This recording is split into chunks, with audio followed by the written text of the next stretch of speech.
going to a final map, and you gotta love it when you get into these ultra close, top-level games between top-level teams. It's always down to the wire, and these are the best games to cast, and these are the best games to watch. So thank you all for tuning in. Love it that you all are here, and I hope you're enjoying the show as much as I am. You are eating the show for breakfast, lunch, and dinner, my good sir. As speaking, I'm talking about food, and when I said Jimmy on the John, I thought about why I said that and why it came to mind. It's because I'm wanting a Jimmy John's sandwich. Jimmy John's is a chain here in the Southeast. Very good subs, and so of course Cast is always hungry. Couldn't come up with anything to say, so I resorted back to good old number one, food. Food. Ladies and gentlemen, eating and drinking is very good for your health. As eating as a glutton, I'm gonna do a little leeway. You know what? I'm not even gonna try and be fancy. Gluttons eat is a huge part of Rave. Rave disconnected for some odd reason. Not sure what happened there. But glutton eating gets you all madness stacks, and that's the time when they have to punish glutton, because you're just sitting there chomping on your ham. I've noticed that they're able to get some kind of control measures onto Zab when he is doing that mid-fight. Hey, are you getting stuck right now? Yeah, there's nothing really going on, so the teams haven't spawned. Right? You're stuck in the what? I'm stuck in the corner right now. Oh, you are? I'm able to freely move. Throw me an invite. But nobody's spawned on the battlefield. All right. Yeah, that's always the Zob's bugs are a little weird. You have somebody disconnecting during the load phase, and just sometimes. Wait, I need an invite now because I had to leave because they were selecting bloodlines again. Let me whisper Zab. Oh gosh. Oh buddy. Yeah, they will be fixed in the next patch, guys. I've been doing testing on the QA. I've been looking for those kind of bugs.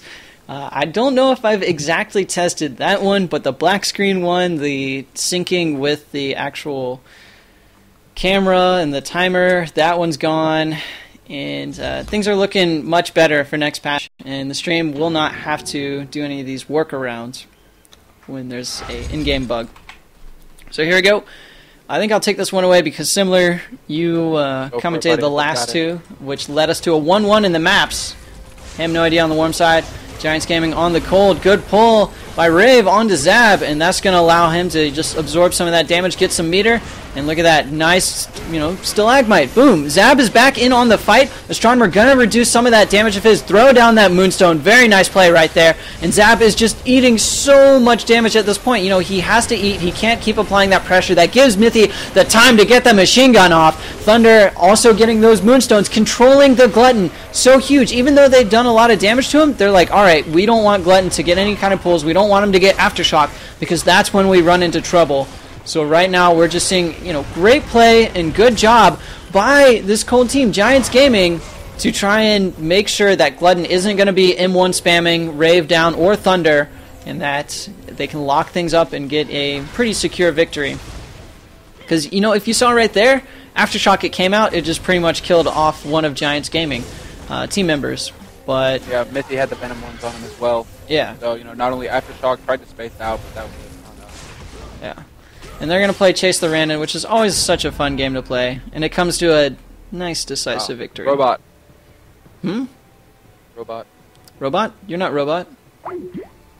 Oh, I'm Robot, apparently. But that's okay. It doesn't matter if I'm Robot, because what they hear is my microphone. It only matters if you're a robot.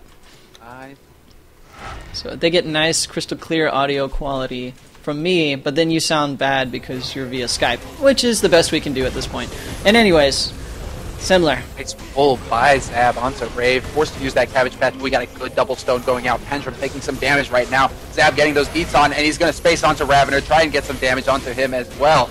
As Mithy, going to work onto Pandrum. Dodges that Moonstone. Thunder just trying to get the heals out right now for his teammate. We're not seeing the burst yet from him as Rave is sitting on a full ulti, so this is going to be the situation that we need to watch here as he's trying to line it up. I could have swore he was going to put it out there. Not happening. Oh my goodness. Double Aftershock comes out. Zab just monster at landing those clutch moves as Venom Launch comes out onto Mithy, and this may be it. Mithy is so close to death. Enlarged to nuke that damage. 50% reduced, but it's not enough to keep him up as Peta, Thunder and Raven are just trying to stay alive here in the meantime. Mithy goes down, just great use of his abilities, but not quite enough as another lockdown comes up from Peta. This guy's such a monster at landing those. Aftershock is whiffed by Zab. Man, space by Astro. Zab already in motion. Just getting him from behind. There's too much damage to be dealt with. And Zab, Pandrum, and Peta just doing a great job that round of controlling Cold Team. Not able to get as much CC out there. Thunder forced into a defensive posture, just trying to get heals out for Rave and Mithy, who were just getting demolished that round. Not able to get any kind of momentum going that we're used to seeing them. And that burst, that explosive, burst component of their game was not there. Yeah, and they were a lot more spread out too. That's another thing to mention. And Rave right now, he's doing a good job. He was distracting while they were trying to get onto Pandrum. Peta's still going to get a lot of those heals off. Good pull by Rave. Now's the time to collapse onto Peta, but the whole Worm team is just there to support him. Thunder's going in. Trances the fear. Peta is all vulnerable, all alone. Here it is. Can he get the machine gun out? He's just waiting for that space, waiting for the chrono, and look at that. Aftershock right into the stairway. This could be the opening that have no idea needs, but good roots. In the meantime, stop Peta from all those heals. Gonna throw out that lockdown. Venom Lunge comes out, so they're gonna be taking amplified damage, and great Stone Shield. That is gonna, do massive damage back onto Giants Gaming, because any damage that happens in that Stone Shield, it gets some of it gets reflected back at the opponents. 9 damage. Yeah, 9 damage each time it procs, and I think it procs every 0.5 seconds or less, maybe 0.3 or 4. But it was still, very good. Say about that was. I'm running out of breath, buddy. My throat. Cluster fudge. Yeah. I mean, you had everybody in that little pathway, nowhere to dodge. We had Aftershock from Zab, Roots from Rave, machine gun and lasers out of Mithy and Thunder, lockdowns everywhere, nowhere to dodge. So it was really just like, just a cluster. Like, who is going to die first? And Pandrum took the brunt of it, eating a full machine gun and partial lasers from Thunder. So just, they came out on top. Great job. Just complete cluster, though. Not really castable. As Rave, Mithy, and Thunder, get in here. Get some pressure on Pandrum, who is a bit overextended. He's going to decide to frog leap out. Get a bit of that damage going, but Moon's Shadow onto him, and that is going to keep him in line. And Zab gets caught in Roots. There's the collapse. Thunder getting that Spectral Strike on there. He is sitting on a full ulti, though. Zab manages to nail one. Rave trying to keep the pressure onto him as Pandrum is sitting with a full ulti bar as well, looking for that combo. There it is. Venom Lunge onto Mithy. Rave sitting pretty right now. He does have the damage buff on him as well. Lasers come out from Zab. From Thunder, but is it going to be enough? Nice pull by Zab, but in the meantime, Rave goes down. That was clutch play. That is the kind of coordination we were talking about. Zab got raged out about. That was it. That was beautiful. Peta with the lockdown into a Venom Lunge from Pandrum, and beautiful Aftershock by Zab. Just complete coordination coming out of Worm Team there to get those kills. At that point, Giants Gaming are so low, they can't really do anything. They're forced to play defensive. They're ticking down. You got Pandrum, Venom all over the place. That is it. That sealed the deal for that round. 2-2 now, going into the final round to decide who moves on. Yeah, exactly. Cannot ask for any kind of closer games than this. And Zab right there, I want to mention that he used his abilities wisely. He used Earthstorm to protect himself from 30% more damage. Standing in there like that, he's reducing the damage he's taking as well as slowing his enemies. So that was a good job just to stay alive that last round. But look at this, Rave. He's just going to get the roots off. Mithy going to try and get that tractor beam in case Zab tried to run on out, keep him in the roots. But oh man, look at that combo. Enlarge, Mithy went to town, 25% increased damage. Thunder as well as Rave. We're just throwing everything out at Zab. EMP in case the Stone Shield came out. Just nothing you could really do. And that is going to be GG. Well played coming out from Zab, as I don't think really they can do much about the situation. And, I might be eating my words because that lockdown debuff is still up, but Thunder's just going to heal right on through it. And I think that's finally going to be it. Although they did have a chance if he got Venom Lunge into Temporal Lockdown. That would have maybe done enough damage, as well as a couple key frog leaps. But we'll just have to see, and they're still fighting it out. It's not quite over. It's pretty well over, but it's not quite over yet. As, Thunder still is very low. If you get a frog leap into a camo combo, followed up by a fear, that's pretty much GG. But at this point, Pandrum has no way to get out. He is going to go down. Peta is just stuck off in the corner. Going to spin around, do a little disco action. And that is going to be it for this quarterfinals match in the losers bracket. So I have no idea. Not going to be advancing. Giants Gaming going to keep moving on into the semis. Going to be facing In7 Esports, which actually took out Zoe Gear. I'm actually very surprised at that development. I thought Zoe Gear was going to be going on to the grand finals, but they got knocked out by In7 Esports in the brackets, and we'll have to see this next game coming on up between these two sponsored teams. That must have been an epic one. 2-1. You know that Zoe Gear didn't go down without a fight. I'm so curious as to what actually happened in that match. That must have been pretty epic too. That's the thing. You get into these final brackets, and it's just like you can't watch everything. So you're just forced. You're forced to like wonder and ooh and ah because it's like 2-1. I bet that went the distance. That must have been an epic match. But that's just the way it is. You got to roll with the blows and just go with what's in the stream right now. Giants Gaming against In7 Esports. Like you said, 2 sponsored teams, 2 top competitors, and definitely beasts. So we're going to see how they decide to play this, as I am going to hop out of this match. Throw me an invite, buddy, when you get it. I do not have an invite yet myself, as, Mr. 2 is contacting me on Skype, and he's like, it was a close round, but everybody was jumping around. And we've seen it on the stream, there have been some kind of bugs where it's just like people are just jumping, and you're like, wait, how do you get over there? It's like, wait, Ravener didn't have Crude Strike up. How did that happen? So, packet loss, unfortunate things. Hopefully it'll be fixed soon. Gotta contact the ISPs as well as do more analysis. I'll tell people how to actually check what things are the problem, and then you can blame them and rant and rave all you want for your packet loss. As long as you're directing it at the right person, then by all means I'll let you do so. Back that. Cass, buddy, throw me an invite. I got you. Don't you worry. Opa, James Lehman, Leadface. I love it. Opa, man, Guardian play, one of the top Guardians out there. This guy's a monster. I'm looking forward to seeing, how he decides to use that against the Giants Gaming, who have the tools they need to make him pay for every step, to get in there. Or not, Giants Gaming, that's what I'm talking about, right? Yeah. Thought I had a bit of a blank there, but yeah, this is going to be very interesting. It's going to be about the zone and about the collapse. And, just gonna have to see, who executes best in this situation, because both of these teams definitely very close in grades and close in skill. So curious, my friend. Just excited and curious as always. Dude, I should be the curious one because my name's George. I mean, Curious George, the monkey. It's close. But yeah, I mean, I am wondering at the same time how this is gonna work out. Leadface, Nomad, James Lane, going to be playing that Alchemist in the Guardian against Mithy. As the engineer, you can dispel haste if you're really good. You can tractor beam, which is very good against a Nomad. Once that haste is done, the one thing about a Nomad is they can create a very nice zone of pressure. But once they're pulled in and on melee range, they are a little less volatile, and they also can be capitalized on at that point. So Tractor Beam might be a good thing Mithy will pick up on.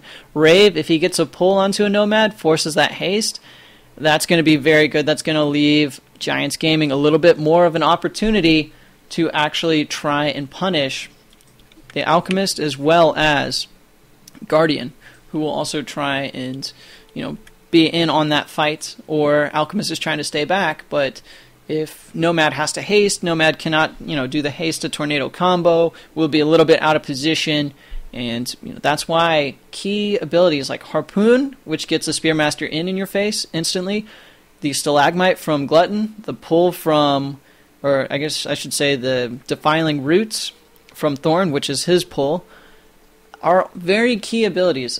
Blood Grip as well.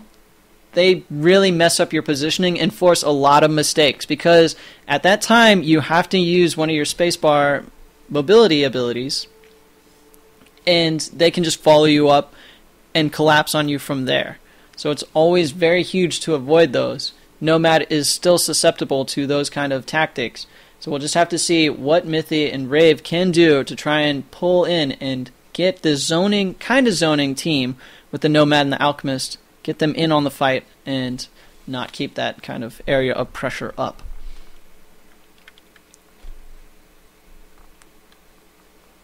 Onan. Alright, well, let's get back into this. I'm just, this is an official Dreamhack stream, so we'll keep the banter out. But, just definitely looking forward. Like I said, how this is going to turn out. Grades are similar, spread is pretty similar as well. So, not too much to say as of yet. I'm really curious to see, like, if N7 Esports decides to go with a comp change, or if they're going to stick with what they usually run, or what their strategy is going to be against this very high burst control team that we've seen Giants Gaming play. It is to be determined. It is to be determined. As I will be right back. So they're going to do their bans, or not their bans. They're going to do their picks. They've already done their bans and picks for maps. They've already done the bans and picks. Yeah. So I'll be right back. Similar. Cover some of the dead air. Good deal.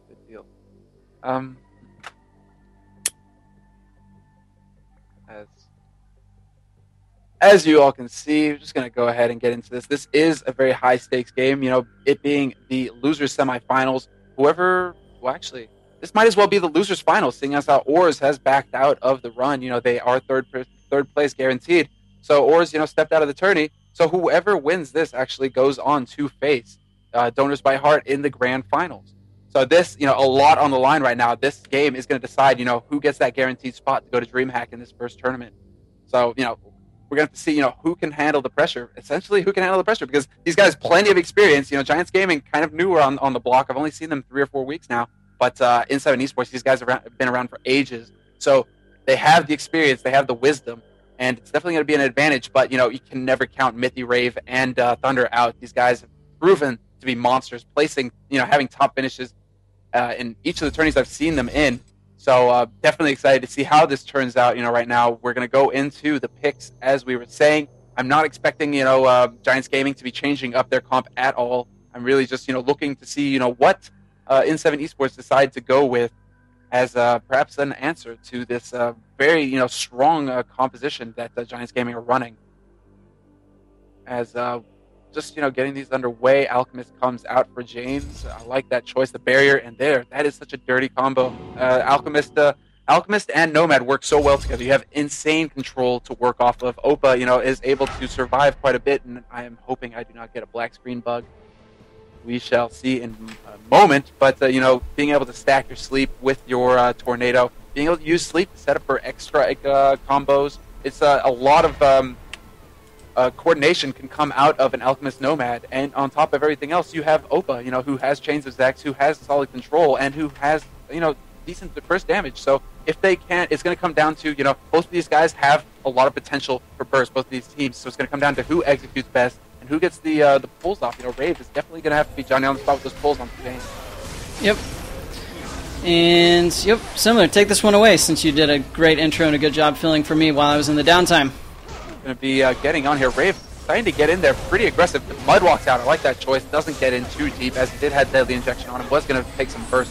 Leadface misses that X-Strike. Completely goes all around him. And not going to hit a soul. Tornado is out as well. And this is it. Leadface, he's down some CC. Opa gets his trance proc. And Leadface, caught in the Moonstone. We need to see some form of punish come out here, as ults are about to blow up. We have the ulti. Machine gun. James Lave drops. Just completely eats it, and that is it. Mithy gonna dodge away. Opa sitting on a full HP bar, meter bar, as well as Mithy and Thunder, just gonna get those heals out there. Manages to miss Mithy, who eats an X-Strike to the back. That is it. 2v2 situation. They are evened up, but Thunder is sitting on a full meter. Rave is sitting on a full meter, and will they be able to catch Leadface? No. Rave's ulti does not do as much as he wanted, but he is still able to get the kill onto the Nomad, as Opa is forced to use his EX space to get out of that situation. Very nice execution out of Rave and Thunder to get that kill. Mithy, Johnny on the spot with the machine gun, just ruining James Lane's day. He had the Thorn Wall to contend with, not able to get any CC out. Boom, Mithy there with the machine gun, unable to get interrupted. Just beautiful job by them to execute that kill, and that essentially netted them the win for that first round of this first map of the essentially losers final. Yep, and this is the losers semis, actually, so it's not quite the losers finals quite yet. Although whoever wins this by default, yeah, by default. And James Lane, oh man, James Lane is going to be lamed on as he is just getting spaced in by Mithy and by Thorn right there. Good job. You know, he was caught out in the middle. He wasn't standing by a pillar. He was out in the middle of the field. And, you know, you can be punished so hard as an alchemist for that. At that point, Rave was just like, oh, you're fresh meat. Mithy's like, I'm just going to flamethrower you and EMP if you throw a barrier on yourself. And, you know, you can't really do a whole lot with that. Alchemist, very potent healer. Very good. Very controlling. But one bad thing about Alchemist is the positioning. You get out of position, you're done. Chip Cyan, if you notice, like Chip Cyan, he's not really out of position ever. And he's always standing by a wall or a pillar so that he can protect himself and not get, you know, pulled in or, you know, CC'd and counterattacked. Well, you know, a thing to note out of Giants Gaming is they have a comp that is pretty much designed to kill Alpha. You have Thorn, who is excellent at staying on there. Once he lands those pulls, he's just going to ruin out today.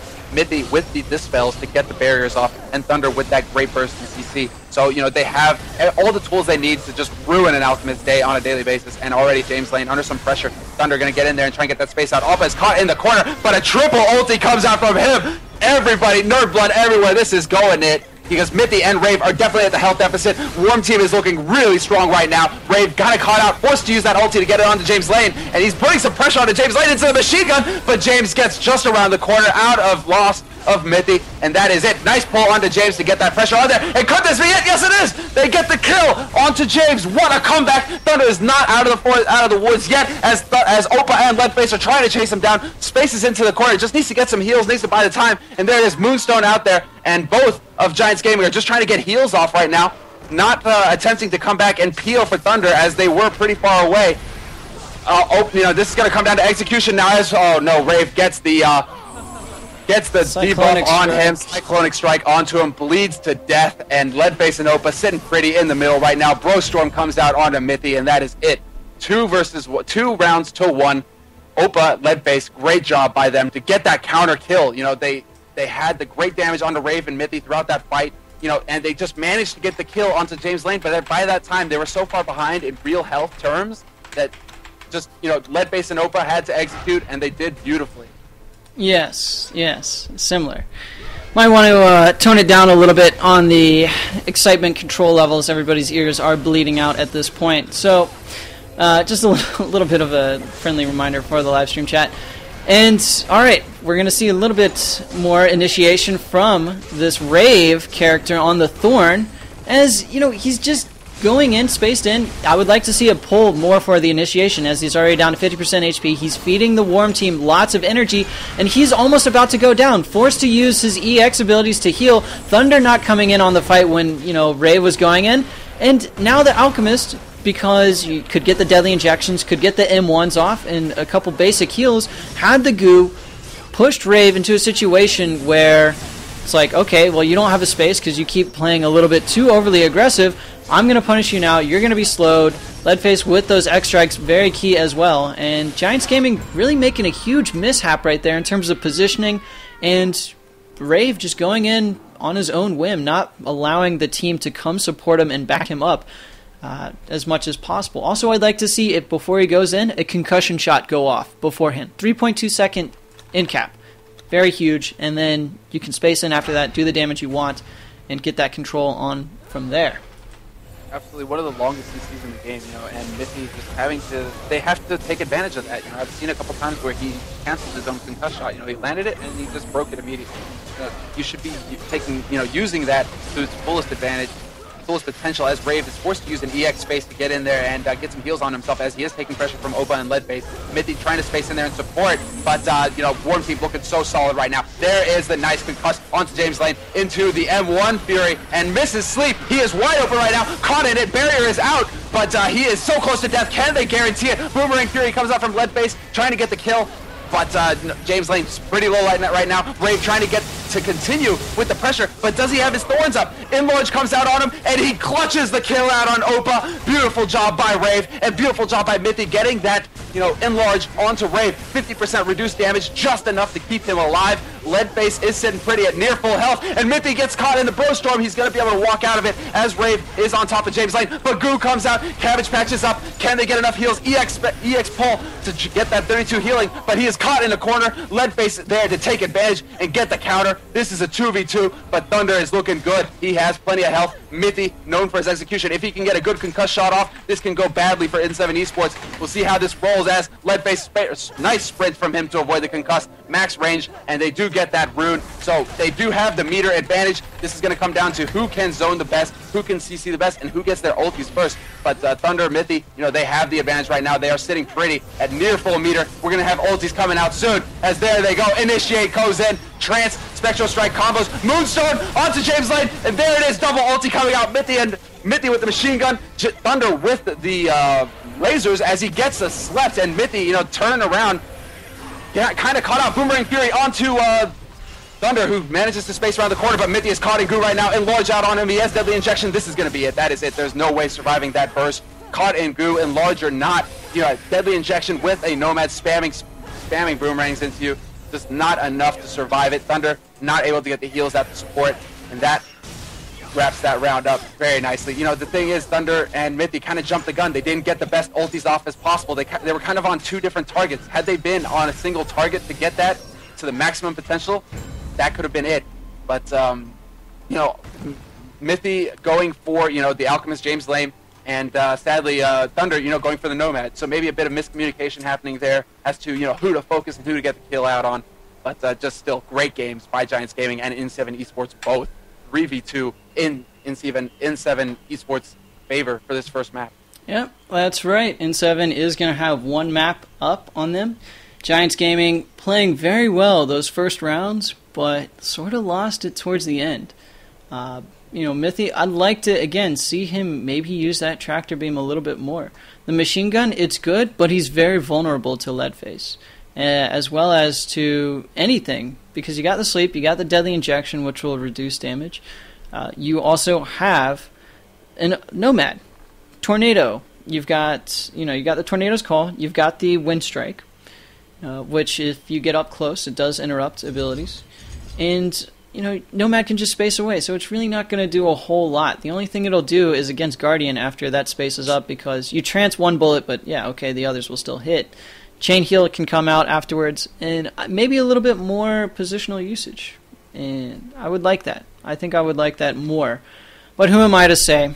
They're playing some great games, and they are in this tournament for a reason, and I am not. I can only theorycraft from the sideline and just hope for the best. Oh, and I would like to make a distinction right here. I say EX mushrooms for Thorn when it's actually his EX defiled roots, but they look like mushrooms, and I want you guys to know they are an EX ability. So, Mr. Onin, there you go. There's your explanation. Anyways, yes, similar. Bit thicker, but Mithy opting for the Spearmaster play this round, perhaps to counter Nomad, seeing as how Spearmaster can ruin a Nomad's day if played well. With the Kunjus, boomerangs, you got twice the chance to proc that Kunju. So we'll see, how this choice made actually affect their game, as they haven't brought them out yet, So are they going to be able to adapt to the new strategies coming out? As I guess I'll just jump into this. Yeah. Mithy taking a bit of damage already, 50% HP, and Leadface Opa sitting pretty already in the middle. Opa keeping that pressure onto Mithy. Trance does not get proc. Thunder is going to be vulnerable now. Gets Opa caught in the Moonstone as Rave is twirling away in a tornado. Mithy 50% HP, but he's sitting on a full ulti. How are they going to use it? There, James Lane, beautiful! Caught in the roots as well. He is so close enough, one hit, and that is it. Rave Johnny on the spot to get that kill, guaranteed. Opa goes down as well. Mithy so low, but he doesn't care. He's got Kunju, he's got Fleetfoot. This is what I'm talking about. Nomad, so difficult to get on an SM if he's got his cooldowns up, and that is it. Beautiful job by Giants Gaming. Great coordination there between Rave and Mithy to get the kill onto James Lane. Yeah, and I like this switch up from an engineer onto the Spearmaster, because they were having a little bit of trouble getting in, as well as Spearmaster can be very punishing against range. Nomad likes to spam those boomerangs. You can walk into one as it's coming back and then Kunju it. you're already applying a slow and doing 21 damage, which is very nice. As he's just going to try and get onto the Alchemist right here. Chains of Zex come out, Appa's going to try and help him, but that's not going to do anything as Mithy not going to trigger that Dispersion. Good X-Strike coming out, Mithy going to now be feeling some heat as he's taking back hits, not trying to attack back whatsoever. Tempest on back out, he's going to try and run towards Thunder, but he's going to actually go on in and get hit by the Boomerang Storm. Not the best decision ever, as look at the Cyclonic Strike is going to come out, but Appa is going to die for that. Trying to get that pressure onto Mithy. Leadface is going to try everything he can to throw out boomerangs, try and do a little bit more damage, but that is just not going to be enough as they are stuck in a 3v2 situation. Thorn looking at very high health. Mithy having that fleet foot, so he's not going to be hit by a bunch of ambient abilities. And James Lane going to be going down. Once those Thorn roots come out, it is pretty much game over for an Alchemist, especially once the pull happens. You know, you're taking huge amounts of damage. Thorn is right there to eat you up and fill his belly with all of that Alchemist goo goodness. Little known fact, Alchemists hold Jolly Ranchers in their pockets, so that's why Thorns like to eat them so much. What? It's true. It's true, buddy. Good stuff. Good stuff. But again, you know, Mithy, Opa overcommitting a bit, killing Mithy, and eventually paid the price. But Thunder was there to support, get those clutch heals out, and get those clutch Kunjus procced. You know, Mithy just able to survive long enough for Thunder to back him up and get the kill onto Opa, who was not, you know, in the best of positions, but already, you know, going into an M1 war, Mithy gets his Kunju proc, goes ahead and nails the disperse though, but Thunder's Johnny on the spot with the Spectral Strike combo. X-Strike comes out onto Mithy though, he is so close, one hit from death, and Opa takes him down. That is it, too much damage, you cannot get into an M1 war as an SM like that. That is not a winning battle, and Opa gonna wrap things up. Cyclonic Strike comes out onto Thunder, 59 damage to the face, Boomerang Fury follows it up, EX space out, but it's not gonna be enough, caught in the goo, caught in the chains, Rave trying to get his ultimate out there, but that is just not going to work. 3v1 situation here, and Rave just going to take it, stand in the middle, and you know, that acts good for cutting the weeds, as we see Rave, you know, just dropping there, but you cannot get, you know, Mithy just getting a bit too ahead of himself and getting on Opa. You know, Opa is a tank, he's designed to take some damage. SM, not really. You know, once you get that Kunju out of the way, you cannot afford to take those M1 hits. That is why SM has those tools to avoid taking the damage while keeping the pressure out there. So getting into a flat-out M1 war like that is not the best advantage, not the best situation to find yourself in. Especially when you're triggering all the trances. But, chain heal, look at that, 54 healing burst. That's why you don't want to just collapse onto a Guardian. Because at that point, he's just going to cleave you, he's going to use his disperse, and then he's just going to chain heal up for the win. As we see Rave, you know, he's trying to do as much damage. He's trying to control James Lane and Leadface as much as possible. They're still trying to get on Appa, and who could go down? One more hit. Is that going to be it? But a great goo comes out from James Lane, and that is going to lead to the Thorn's demise. So Rave going down, Appa just barely able to heal with that chain heal. James Lane getting out of those dead roots as well to just get, you know, keep Appa alive a little bit. But as I'm saying that, we have the laser come out, and that is actually going to net a kill. It's going to be 2v2. But look at this. We have a slowed Astronomer and a almost dead, wow, Spearmaster. Good use of that EX space and then using the EX X-Strike, which is the Boomerang Storm, to follow up and make sure that those two didn't get any healing off whatsoever. Made them collapse into that stairway. Alchemist just threw out some goo or some potions, and that was a quick wrap-up. Nice play right there, not gonna lie. Nice play, and I don't like the fact that Giants Gaming is focusing on that Guardian. What do they need to do similar? What netted them the kill each round before they killed James Lane? They killed him first, wiped him out, and then, you know, cleaned up afterwards. This is what needs to be happening here. And already, you know, Rave getting caught in a tornado. Nice Moonstone onto Leadface, though, to keep him controlled, as Mithy and Thunder once again getting onto Opa, getting some pressure out on him. He does not have his chain heals, and Rave doing a good job this time of surviving versus Leadface and James Lane. Here is the collapse. Are we going to see anything? Because Rave, you know, sitting on a full ulti bar, how is he going to decide to use it? There it is, and it is completely fruitless as Mithy goes down as well. Thunder going to come out with the lasers, but I don't see it happening. Not enough. Going on the tank like this, tanks are designed to take damage. This is not optimal at all. As you know, we saw amazing wins out of them in the first two rounds, where James Lane just got completely blown up by them. You know, they would save their abilities and then converge on him, get the kill, and worry about Leadface and Opa afterwards. And we're not seeing that this round. We're seeing Thunder and Mithy both going on to Opa, and that is it. You know, goes in Seven Esports' favor, 3-2, 3-2. Yeah, exactly. And sometimes you just lose sight, especially since this tournament has been going on, almost 4 hours? Started it at 1, and right now it's almost 5 o'clock Eastern. 4 hours of gameplay, 4 hours of really trying to focus, waiting around sometimes for the stream, analyzing strategies. You've got the tournament pressure as well. It can be a little bit burdensome. And you make those kind of mistakes. You start losing a little bit of a grasp on what you need to do. The communication starts breaking down. And it's tough, ladies and gentlemen. This is not a joke. This tournament and these players right here, but they are just being worn down, pushed to their max. And as we saw, N7 Esports just took it for the gold. And Giants Gaming, better luck next time. You are going to be taking 4th place.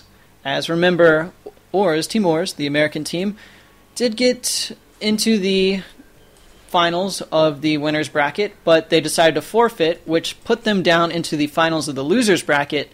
Now, if you lose the losers bracket finals, you're automatically 3rd. So, to qualify for Dreamhack, all you have to do is be 1, 2, or 3 in these qualifier tournaments that we're hosting by BL Gaming. With that said, Oars, again, was just like, peace out, we're out of here, we want to enjoy our day. And so N7 Esports just got a bye in the losers finals, and they are now going to go on to the grand finals, where they're going to be facing Donors by Heart. And this, again, is going to be another excellent game that we're going to be watching. And this is going to bring everything to a close. It almost makes a tear come to my eye. But nonetheless, we'll just have to see how this one turns out and what goes on in this grand finals match for the Dreamhack Summer 2011 Qualifiers Round 1 tournament. And Similar went away. All right. No, I am here. Just give you an invite. Oh, just give you an invite? All right. We're losing it. We're losing it. I'm sounding like a broken record here, but just hook it up so I can get in here and enjoy this sweet goodness with you, buddy. This is going to be interesting, to say the least. I'm really curious because, Scriff and Malachor both playing Reflect Classic. So Leadface may have a bit more difficulty as to getting off those combos that she needs as a boomerang throwing chick, So we're going to have to see what kind of adjustments they make to their play, whether they're going to focus Wisteria a bit more or just try and punish Vanguard as much as possible when that Reflect is down. Malachor, Scriff, and Wisteria, these guys so good at working together. And James Lane, is just going to have to be excellent at positioning. He's going to have to be just perfect, unable to be focused at all times. He has to hang back and not allow Scriff and Wisteria to get on him. As that could lead, we can see that lockdown into Heroic Charge combo once again, or anything like that. So I'm just really curious to see how this is going to turn out. And you can't really call it either, because both of these guys definitely have the capability of taking this. They have the skill, they have the teamwork down. So it's really up in the air as to who is going to be advancing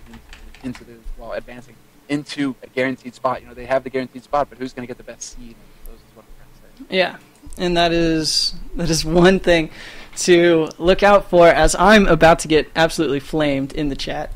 This is going to be funny.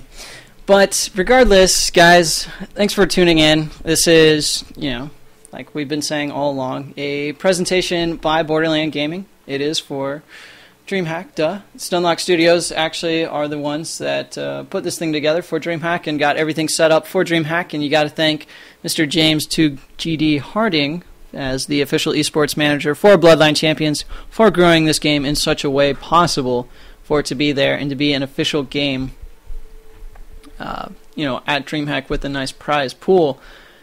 But if you want to know anything about what's going on with BL Gaming or with other kinds of content in esports, especially Bloodline Champions, Similar and I are out there. We're on Twitter and we're on Facebook. If you don't like Twitter but like Facebook, and most people do have a Facebook, look for those names, The One Cast, with no spaces in there. And I'll let you know what's going on, if a tournament's being streamed, if a new team gets signed with another company, if Onan's podcast is out or something, anything going on with BL Gaming that's significant or Bloodline Champions, I will definitely keep you in the know. As well as Similar does like to, keep everybody aware of what's going on at gotcountry.com, the U.S. site for Bloodline Champions, and they have a couple interesting things over there. And, he'll throw in some StarCraft 2 stuff, some Street Fighter things, and what else do you like to cover? Marvel vs. Capcom 3, right? Yeah, MVC3, Street Fighter, mainly SC2 these days. I've been getting into it much more, seeing as how it's completely blown up, on TV, all that. PSL 3 is going on right now as well, and that kind of ties into, shout outs to James Toogood, for getting a BLC ad into the Dreamhack Invitational stream. 50,000 viewers saw like an epic Bloodline Champions ad. So, he's definitely doing his thing. Got to give him a shout out to that. Mad respect. And, yeah, guys, if you guys want more information, just go ahead and follow us on Facebook and Twitter. All right. I'm going to ask if they are ready to get these grand finals underway. It is going to be 0-0 in the maps. If we are doing this like every other tournament that BL Gaming has done, the grand finals are going to be a little bit more drawn out.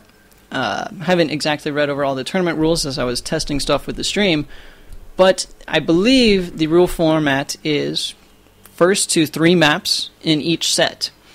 Now, Donors by Heart, coming from the winner's bracket, already has 1 set in their name.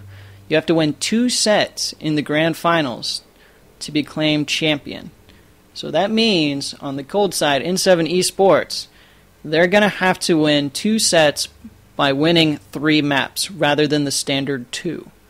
And it'll be an uphill climb for them, but they did battle their way through the loser's bracket, and they're warmed up. They're still feeling good. They've got a couple games more under their belts. Donors by Heart might be a little bit cold. They have been sitting around for a little bit, and they have been watching the stream, but that might have given them an opportunity to be able to check out their opponents, check out the strategy that they've got going on.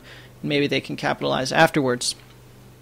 So, as we did get a nice Bloodgate broadcast right there, hopefully we will reach over 1,000 viewers for this tournament, as it is the grand finals, and this will hopefully be as hype as the other matches that we have seen just previously beforehand, as we are going to go over bans and picks. So similar, what are you thinking between these two teams? What do you know about the lineups, and what are the strengths and weaknesses with these two comps against each other?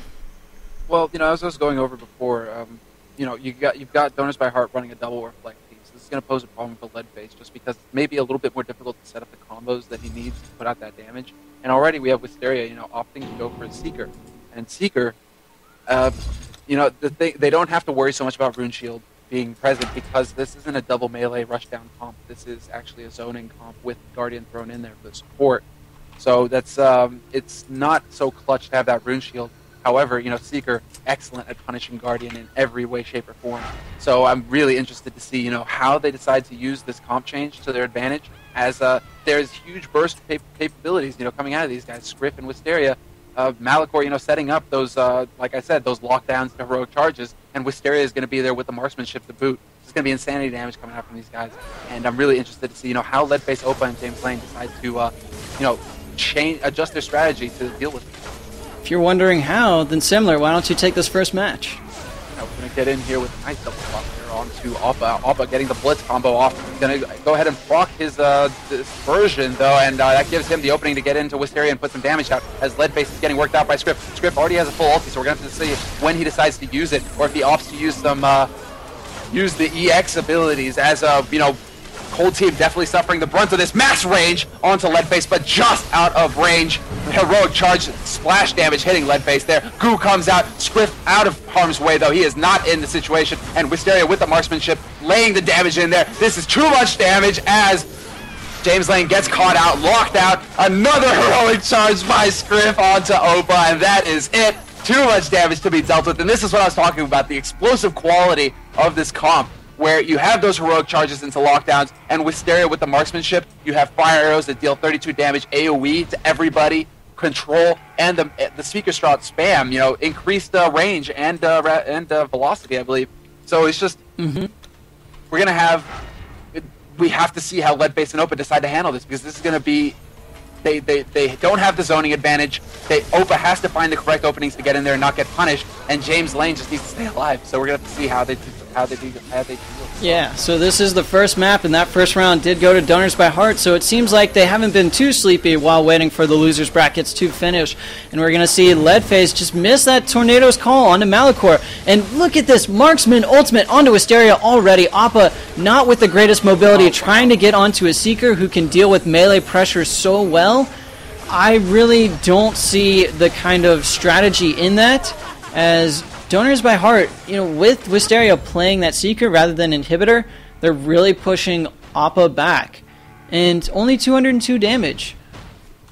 Axe of Zex was almost, that was a quarter of it right there. Usually more M1s come out as well as Spacebar because you're just charging into your enemy trying to get on the fight. But Wisteria, instant illusion. You've got the multi-arrow. You've got the ice arrow, fire arrow. There's no way. Appa needs to try and get onto Scriff, do tank v tank, or get onto Malachor, in my opinion. Absolutely. As Scriff goes ahead and procs that dispersion, Oppa gonna have the mobility he needs to get out there. Oh, illusion is procced by Wisteria, able to get him out of that. To get out of that tight spot as Oppa's getting under fire from Seeker shots. Scriff opting to get onto James Lane. Here we go. Double ice arrow comes out, splits the field. Malachor stuck in a tornado. He's not going to be able to support, but Cold Team is taking so much damage. Scriff is already sitting on a full ulti bar. Let's see when he decides to use it. As Wisteria has marksmanship as well. He's probably going to go for the triple blitz, and there it is. Double blitz onto Oppa into triple, and Leadface now taking the brunt of the damage. James Lane gets nailed by the heroic charge as well. Just too much damage to be dealt with, and Wisteria, a complete monster,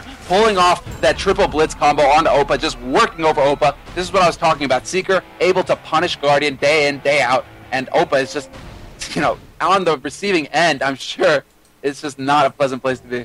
Yeah, Appa is probably thinking at this point, Seeker's OP. Oh, yeah.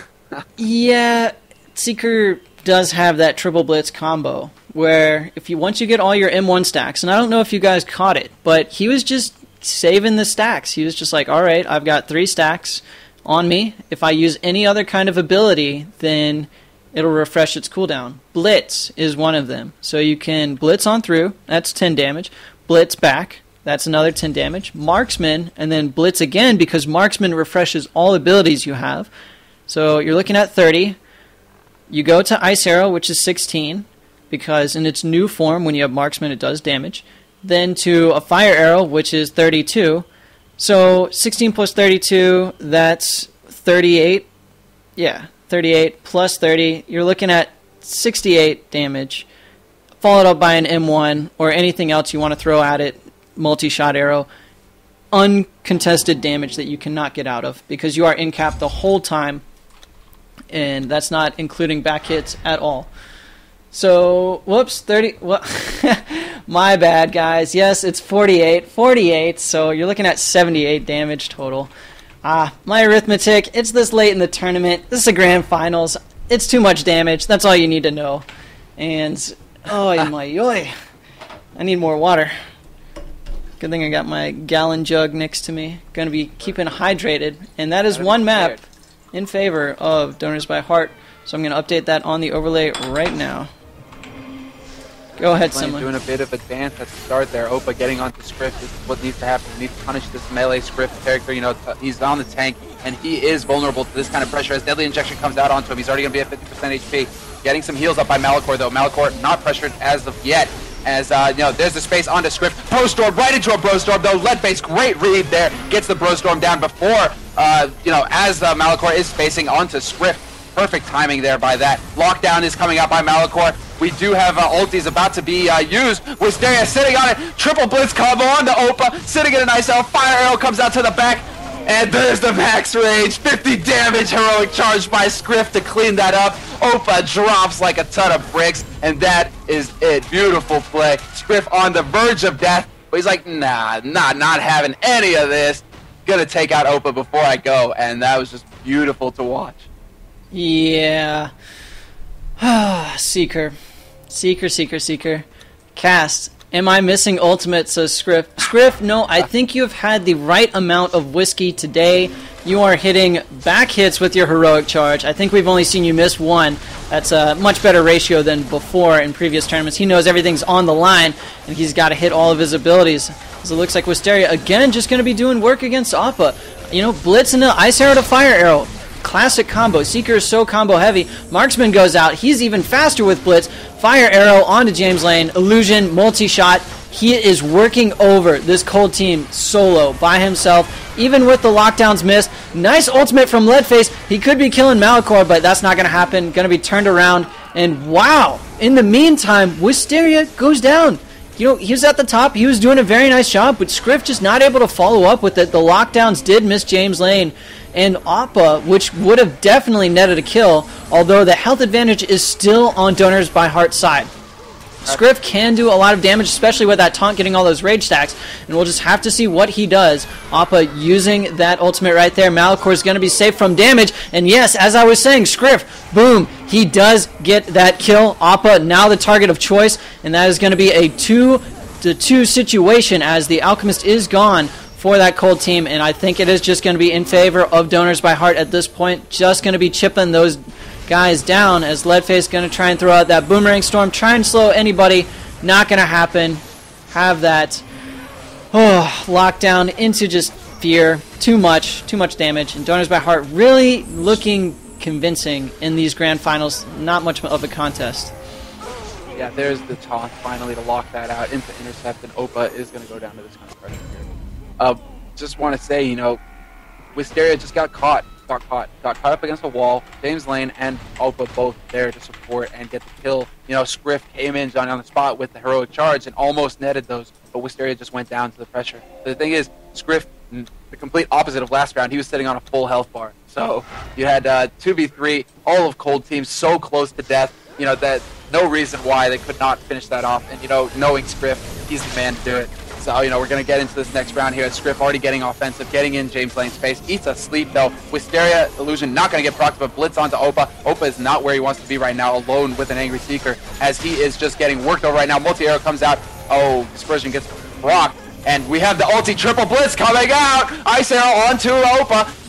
Followed up by the fire arrow combos. You know, able to space away, but Malachor is sitting on a full HP meter bar. Opa sitting on a full one as well. When is he going to decide to use it? Because he is close. Max range charge by Scriff. Sees it coming. And that is it. Opa unable to get his ulti off in time. Not going to happen. But in the meantime, counter kill. Boomerang Fury coming off from Leadface onto Malachor. Wisteria and Scriff both managed to get James Lane out of the fight, though, and that is it. Can't see it happening. Wisteria was so low, but James Lane had to stay alive at all costs for them to come out of that on top. And Scriff, once again, man of the hour, able to wrap things up for Donors by Heart here, giving them the 2-map lead in this winner's grand finals, period. Yeah, in this grand finals. And as you can see, just multi-shot, Illusion, Ice Arrow, Appa's not able to get in. You know, Appa's abilities, you have Chain Heal, right? What does that remind you of? Oh, yeah, it bounces to allies.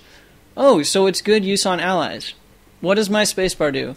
Oh, well, I heal myself 10 damage, heal my ally 10 damage, and I also get my spacebar cooldown back up.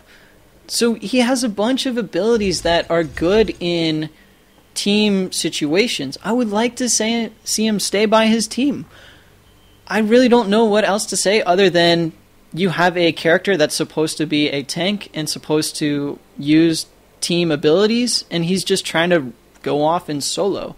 I just don't think it's the wisest choice, as well as he could use the Chains of Zex. He's not going to get that on a Seeker who has Blitz, who can just Blitz away. Stay in the team fight, force a team fight, then in all the confusion, throw down the Chains of Zex onto Seeker, who's probably going to be on the outside. Get onto Malachor. Malachor doesn't do the best against melee pressure, and you have your Disperse in case a fear comes out.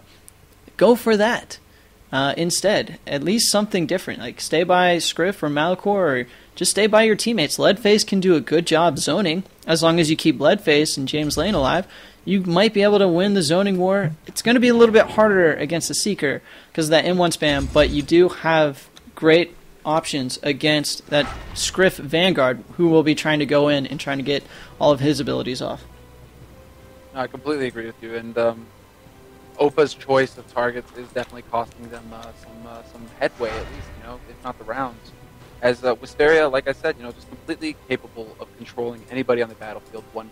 That is not a place you want to be. You do not want to be 1v1 against a Seeker who can pull off, combos like the double blitz or triple blitz with marksmanship up and just, put you in this world of pain and hurt and just not good for you at all, as Opa tries to space in already, getting into the fray. And Malachor, taking a little bit of damage. Barrier is on top of him, though, so nice tornado by Leadface. This is the kind of opportunity they need to get some damage out there, as Scriff, you had Deadly Injection on him. He's at 40% HP. Malachor trying to get some heals up, but he's going to get caught in chains. No, he manages to space out in the nick of time. Opa trying to keep that pressure onto Malachor, and this is the change we needed to see. We need to see Opa putting more pressure onto Script and Malachor, less onto Wisteria. But Wisteria with the marksmanship, here's the opportunity.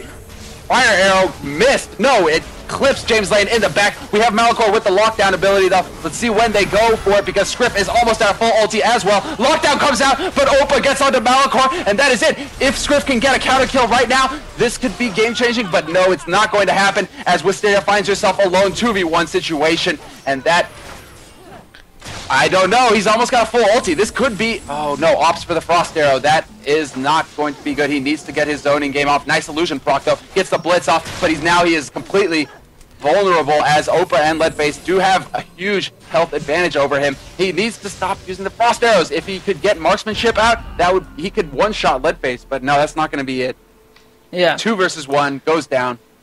Just... Look at that, change of strategy by Opa, getting onto Malachor, putting the pressure out on Malachor that was needed to keep him from getting heals on Scriff and Wisteria.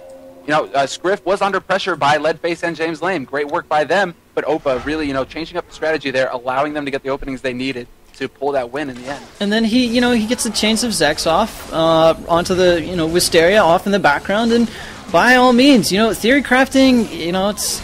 I'm not the best player, but theory crafting some basic stuff, you can definitely see a change in strategy and a change in pace, as Appa is definitely staying by his team, spacing into his allies and getting those heals off just for a little bit, as Scriff, heroic charge almost completely whiffed. It is moved out to the side, and chains of Zex not coming out in time. Wisteria able to get that marksman off, blitz on out of there, and that was a little bit of a mishap. Wisteria doing a very nice job with all that control. Seeker, very strong in this patch, getting changed next patch. I'll just let you guys know that.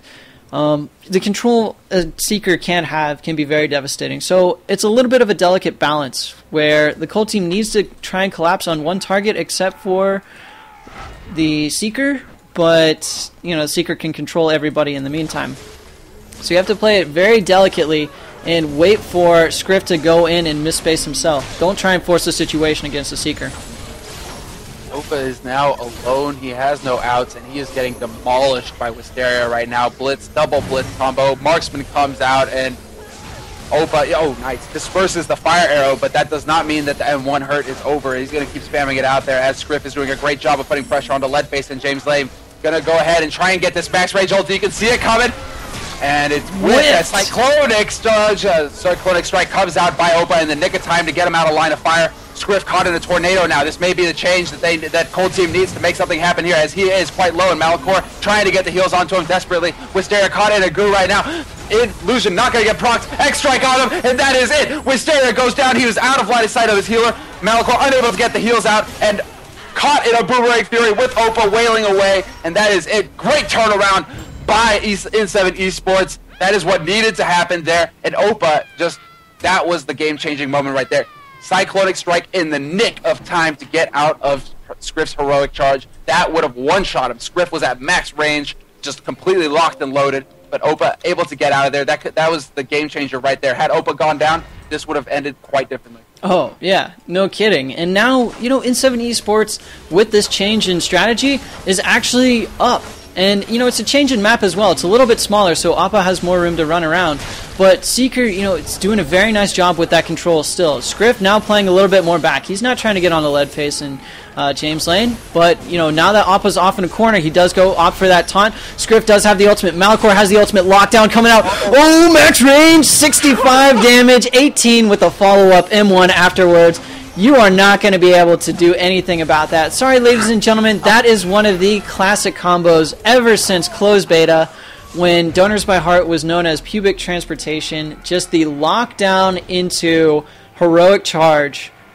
does so much damage. 33% amplify from that lockdown after it does 16 damage in general. You get a back hit from a heroic charge, you're looking at 68. You follow up with one M1 afterwards. You can just, kiss your ass goodbye.